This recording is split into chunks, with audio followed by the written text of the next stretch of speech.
ago, I mentioned in the sermon, today is the day, that on average, it takes 66 days to develop new habits. At that time, we were 43 days before the new year. Today, we are just 16 days from the new year. But I want to do something different with the hope of experiencing something different next year. Because if you want something different, you must do something different. Some of you need to tell yourself that if you want something different, you've got to do something different. How many of us are doing the same thing, looking for different results? If you want what you never had, you must do what you've never done. And so I want to start preaching for the new year before the new year. I don't want us to wait to be in the new year and figure out what to do and how to navigate it. I want us to go into the new year knowing, number one, what to expect. Number two, what we need to do. And number three, what God is looking for from us. 2019 will be the year to do three things vital to your kingdom purpose and your kingdom success. 2019, hear me, beloved, is the year to reimagine, realign, and re-engage. Let me say that again. 2019 is going to be the year to reimagine, realign, and re-engage. The prefix re means to do something again. The word reimagine really means to do what? To see something in a new way. To view it again, but in a new or different way. Realign means to get back in proper order. To be in the right order again. And to re-engage means to be, it talks about becoming involved with something all over again. To purposefully connect with something that you used to be connected with. These three terms require a changed perspective, Lord help me, a new position, and being committed. These three terms require a changed perspective, a new position, and being committed. So part one of this series, Reimagine, Realign, and Reengage, I want to focus on that first word, reimagine. Why? Why do we ever need to reimagine anything? We need to reimagine things because when you lose sight of what you've been going after, it requires you to have to reimagine or see things all over again. When you allow things to determine how and what you see, you need to reimagine. Amen. When you have become accustomed to doing things only one way, you need to reimagine some things. This whole concept of reimagining things really is something that many of us struggle to deal with. Many of us struggle to reimagine. We just keep seeing things the same way we've been seeing them, and we're either frustrated or we're excited. But in order to reimagine anything, you have to get to a point where reimagination requires a sense of, watch this, creativity.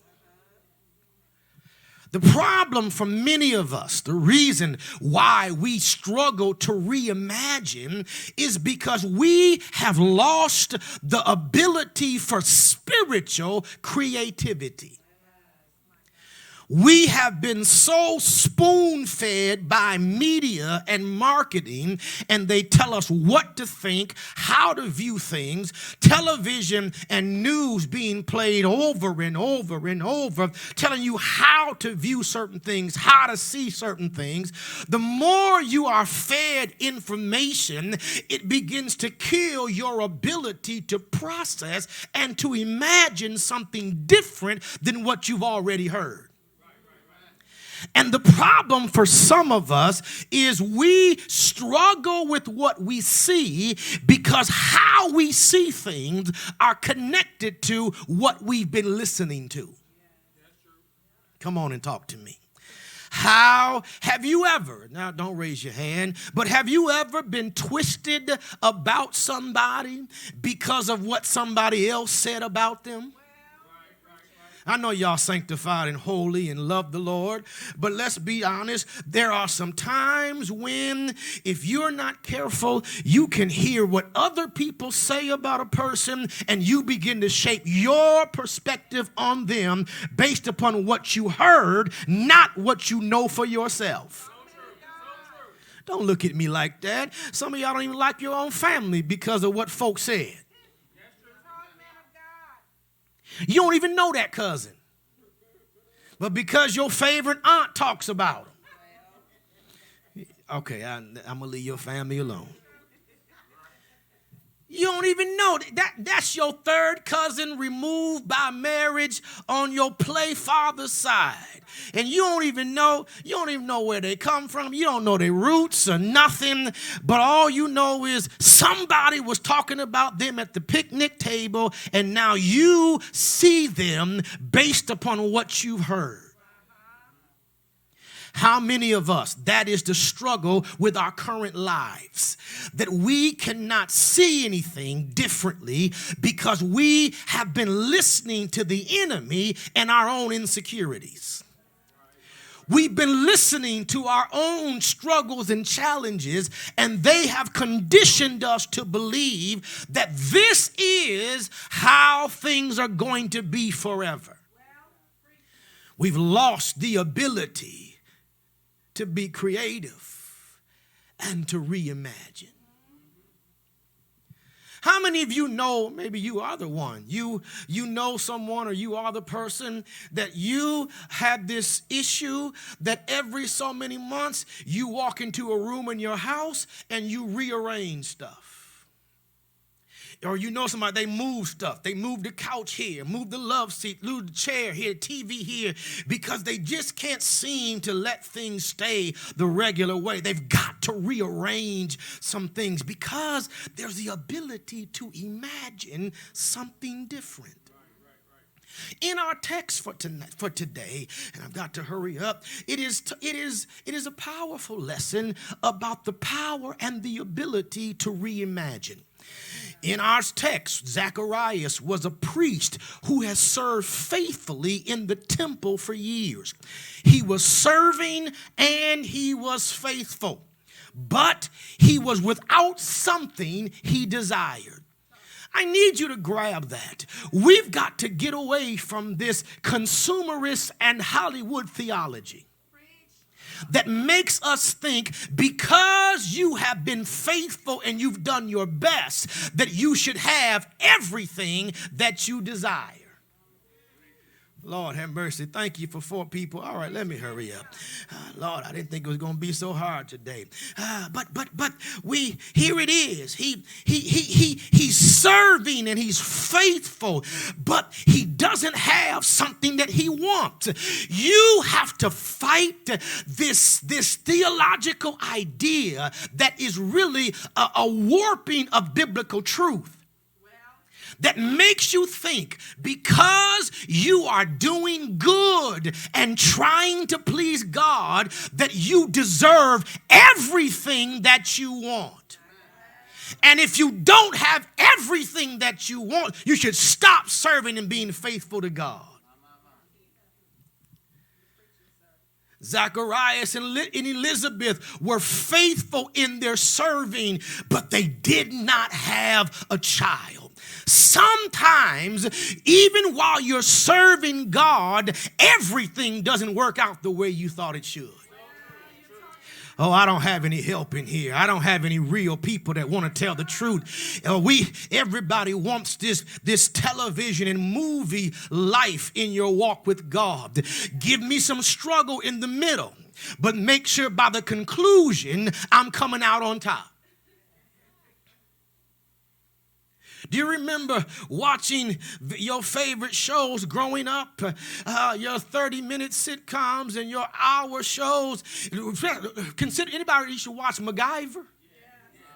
Remember, MacGyver was the man, but you ever remember, it didn't matter what happened. You pretty much knew that if MacGyver was caught in something at minute 35, just keep on watching, because by minute 57 and a half, he was going to get out. And the problem for too many of us is we've got that type of perspective about what our life should be when we're a Christian. Give me 12 minutes of challenge, but make sure by the end of every episode, I've come out and I'm all right. Well, I come to let you know, some of you are going to have to be like Zacharias and Elizabeth. You're going to have to keep on serving and working and still not have what you wanted. Preach, Pastor. Talk to yourself if nobody else wants to help you. So Zacharias and Elizabeth, the Bible says they are both up in age. And so is his wife. The Bible says she was righteous, but they're still without children. The Bible says Elizabeth was barren, and both of them are old. This clearly is not how they imagined their life. Especially in biblical times when having children was a prosperous thing. Having children was a thing that made you esteemed and valued. Especially having sons, it made you be looked upon as being someone worthy to be respected. So to have a marriage and you have no children at all, especially no sons, how does that make you look? And they didn't have the advancement of medical science like we have. So if the couple didn't have children, everybody assumed it was the woman's fault. She's barren. They never know. Maybe his little soldiers didn't work. Well, y'all don't get all twisted like that. Y'all grown folk, that's the facts. It's not always, Lord have mercy. And then if she didn't give him sons, they felt like they didn't know that it was his, Lord have mercy, his contribution that determines. I thought the ladies would talk to me. So this is not how they expected their life to be. But what I love about them, Deacon Wave, is that even when life is not going as they expected, they still found themselves serving in church. Lord, what has happened to the age or the old way in which folk understood my life might be crazy, but I got to keep going to church and shouting and giving God glory. Sometimes you got to understand I come to church just because stuff ain't right. Y'all don't have no help in here. It's good to come when you got a great testimony. I want to shout real quick. But sometimes you got to come just because stuff is crazy, and the worship helps me bring meaning to the craziness I'm going through. If I couldn't get in the presence of God, I couldn't understand this stuff. If I couldn't get in the presence of God, I couldn't understand why in the world the folk who live in file, doing all kind of sinful stuff, seem to be getting promoted and blessed, and folk living right, doing right, seem to be getting dropped by the wayside. But if I don't go to church, I don't get right perspective. Y'all don't believe me, see, because you don't want to know your Bible. What did David say? He said, look, I was watching and I was seeing the sinner being blessed, seeing them prospering. But when I went into the house of the Lord, then I understood their end. Because it comes from being in the presence of God that you come to realize that natural and physical blessings are not always the signs of God's hand being on somebody. Lord, I wish somebody would tell the truth. Just because somebody is prospering does not mean God is always blessing them. And because you're suffering, you're not being blessed by God. Because let's tell the truth. Let's be honest.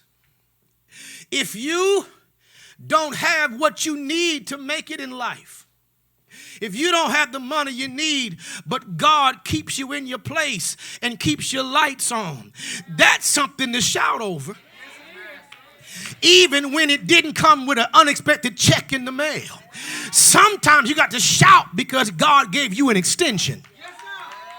I don't have anybody can talk. Sometimes you've got to shout just because God made sure that they walked past you and didn't. I don't have nobody saying anything. Sometimes you've got to reimagine why you give God glory. You only want to shout because you're prospering. You only want to shout because you got more than enough money. Lord, have mercy. I don't care I don't care who you are and what you think. Some of the best praise for me has always been in my kitchen by myself when stuff wasn't going right, but God spoke and said, I got you. That's some of the best praise when you got nothing but socks on and your feet can slide. Y'all ain't talking. Your feet can slide real good. Lord, I can shout and spin around in circles and I can cross them and do everything because why? I'm all by myself and God says, look, I'm letting you know I got you. I may not see it yet, but he's got me. So here it is. Zacharias and Elizabeth, they didn't ask for this. This is not what they were expecting, but they yet are serving God. They yet are being faithful unto God. And so I want to quickly move to my conclusion with four points about trying to help you learn how to reimagine some things for your next dimension, your next experience in 2019. If you're going to reimagine 2019, if you're going to see things in a new perspective, the first thing is it requires us to faithfully serve through uncertainty, delay, and frustration. All right? If you can't serve through delay, through uncertainty and frustration, you can't reimagine nothing. I'm talking about can you still serve when you look out and see more folks sleep than folks saying amen to your preaching? Yeah, that was shade, but it wasn't meant for y'all. Can you keep on serving when more folk are complaining about the direction you're leading than they are willing to work to help you get where you're going? That's shade, but not to y'all. Can you keep on serving when the folk who are working with you in the trenches are talking about you behind your back to other folk and talking about how you're trying to please God? Can you keep serving through that? Can you serve through your own family struggles? Can you serve through your own job inconsistencies? Can you serve through your kids acting crazy, your mama acting a fool? Can you serve through all of that? See, if you can't serve through uncertainty and you can't serve through delay and frustration like Zacharias and Elizabeth did, then there's no way you can reimagine anything. Because if you can't serve through some stuff that's not right, then all you can see is what you're already seeing. You know, Wave and Carlos, I had this revelation on vacation about why I think God tells us in the Word we should come to Him like little children. Because little children, Grace, have this ability to imagine and create with limited resources. Don't mess with me like y'all ain't had what you got now when you was growing up. You know, remember now you tell your kids go to the room and get on a PlayStation, play some video game. But when you were growing up, it was go outside. And all you had was one stick and one ball. Y'all ain't talking to me. Or what about the time you only had some rocks to play with? Yeah. Do kids skip rocks now? See, we grew up skipping rocks across not lakes and rivers, puddles. Because it was a sense of, y'all not talking, it was the ability to imagine something else. Brothers, anybody ever remember playing a football game, winning drive by yourself? Where you were the quarterback and you were the receiver, and you dropped back through the pass to yourself, caught it and spun on somebody and scored your own touchdown. I ain't got no help in here. That's the imagination of a child. Or what about the time in you're at the playground in your own driveway, doing your own game-winning basket on the court?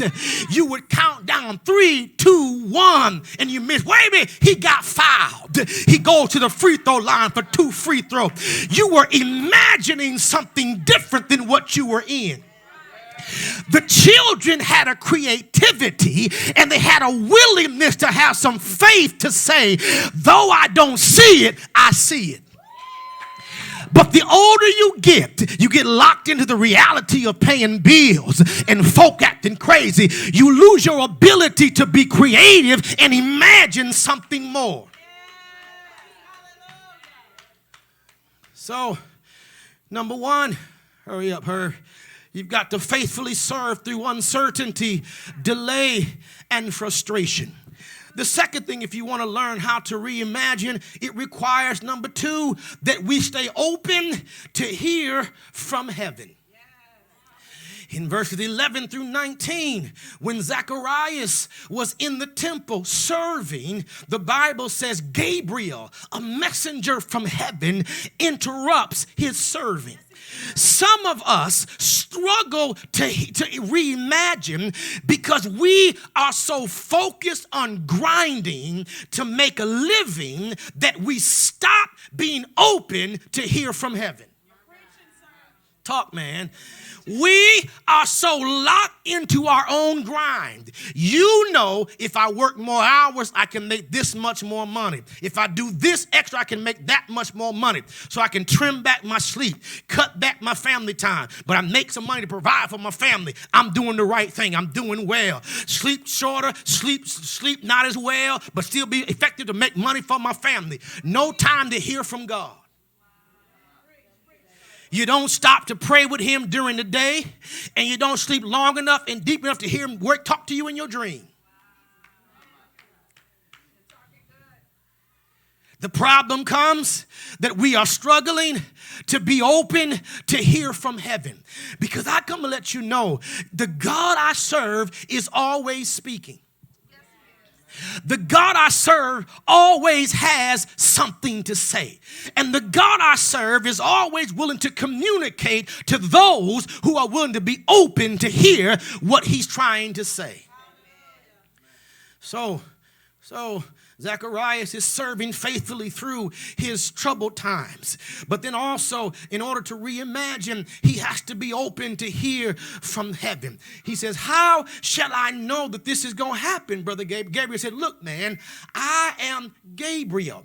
I stand in the presence of God.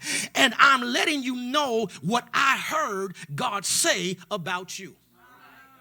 Woo! See, I think you caught it. He said, look, it's almost like Gabriel could have been saying, I've been eavesdropping. And heaven is having a conversation about you. And I have come to let you know what heaven is saying about you. Now, I know y'all acting all deep and sedity, but y'all knew when y'all were kids and you would hear the adults talking about something, you'd run, hey, we going to the fair. How you know? Because I overheard grandma talking to auntie and said, on Sunday, if I can get my money, if my check come in time, I'm going to take them babies to the carnival. You're like, who? We going to the carnival. You didn't have it, but you heard. Lord, I can't get no help in here. And when you learn how to hear from heaven, you can get excited before you have it because heaven tells you what heaven plans to do. See, every now and then, I have my own moments, Bree, where I become challenged about what I believe the future is going to be.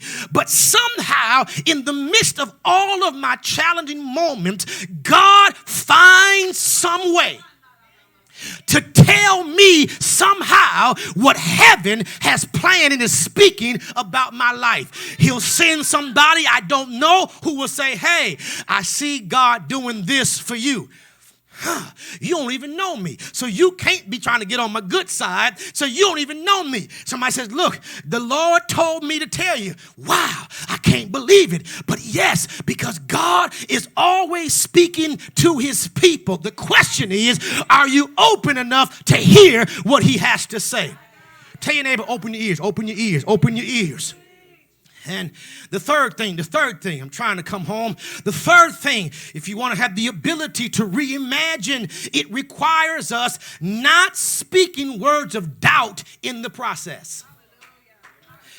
Where do you get that from, Pastor? Well, the Bible says, after Zacharias questions Gabriel about how can this be, because Zacharias, Carlos, is quoting what he knows is his current reality. Some of y'all missed that. Sometimes you've got to shut your mouth. Talk to yourself, Herb. You got to shut your mouth from talking about your current reality, and you've got to only speak what heaven has told you about your future.